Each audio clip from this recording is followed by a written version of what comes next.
Hi everybody, here are notes for part 2 of Learning Target 3.2. I can evaluate a function using function notation.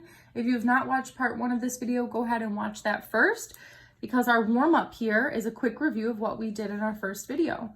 So f of x equals 2x minus 4, that's our function, and we're being asked to find f of x plus 2. So here's our input that we're going to plug in.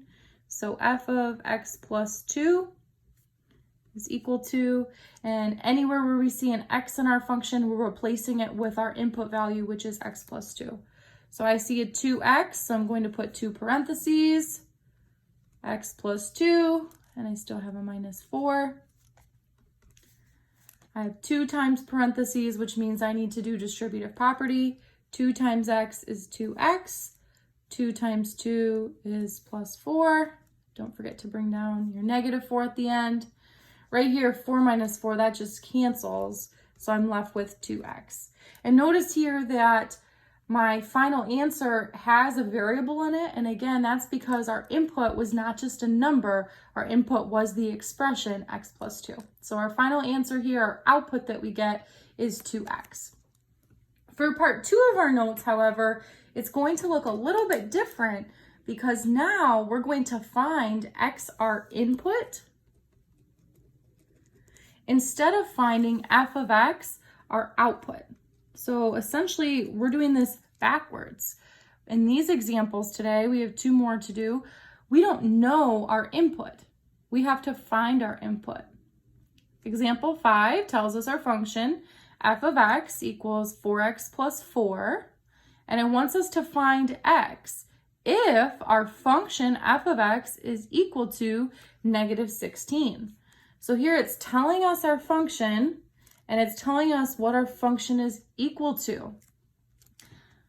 We have our function, we have what it's equal to, so we can set these 2 parts equal in order to find x, which we said is our input.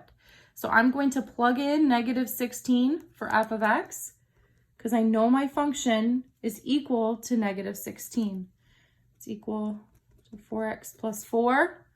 So again, all I did here is replace my function notation out here, f of x, with what we know it's equal to. And now this looks like an equation that we know how to solve. We are trying to solve for x. So if I want to get x by itself, I need to move this plus 4 by subtracting 4 on both sides.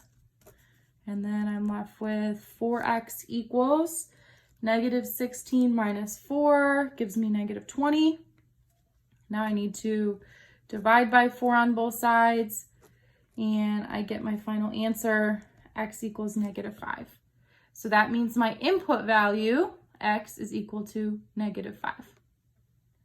Let's do one more example here.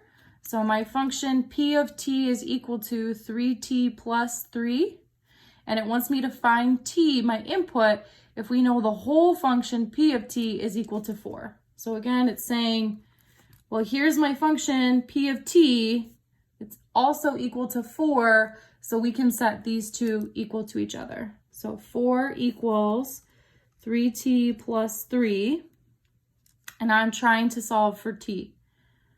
So I can subtract 3 from both sides, and I get 3t equals 1. My last step here would be divide by 3 on both sides, and I get t equals, and we can just leave it as a fraction, 1/3. So now my input value here is 1/3. All right, go ahead, pause the video and see what you come up with for these 2 U-tries. Let's see what you came up with. On the first U-try, I got that my input, x equals 13. If you got negative 13, then that means you just forgot to get rid of this negative or negative 1 in front of the x. We don't want to know negative x equals, we want to know x equals, so we do have to divide by negative 1 on both sides.